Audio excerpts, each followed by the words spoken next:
On va vous raconter l'histoire de 870 000 Québécois qui, à chaque mois, doivent avoir recours aux banques alimentaires parce qu'ils ont faim. C'est un Québécois sur 10, Monsieur le Président. 30 de plus en un an. 73 de plus qu'en 2019. Et en pire, 70 des banques alimentaires ont manqué de denrées. Et le Bloc libéral, lui, veut radicalement augmenter les taxes sur le carbone qui, on le sait, vont continuer d'augmenter le coût de tout.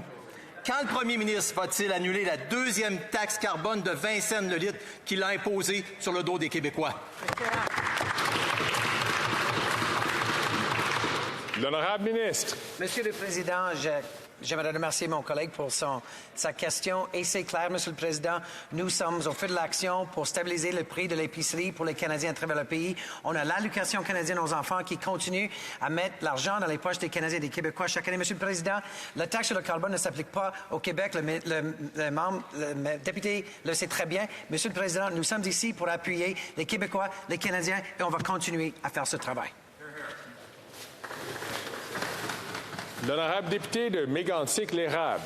Aux abonnés absents, Monsieur le Président, parce que hier, on voyait très bien dans un article dans le Journal de Montréal, 872 000 Québécois dans les banques alimentaires à chaque mois. Ceci est un embarras national. C'est ça, 8 ans de régime libéral. Monsieur le Président, on allait plus loin dans l'article. Le visage de la pauvreté change. Ce sont des familles, des travailleurs, parfois même des syndiqués, des femmes, des nouveaux arrivants, des étudiants universitaires.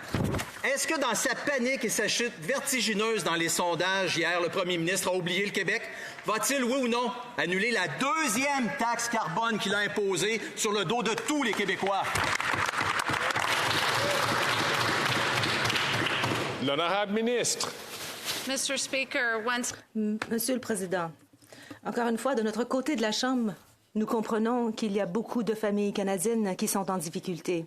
La semaine dernière, je me suis rendue à Eden Food for Change dans la circonscription de Mississauga, Erin Mills.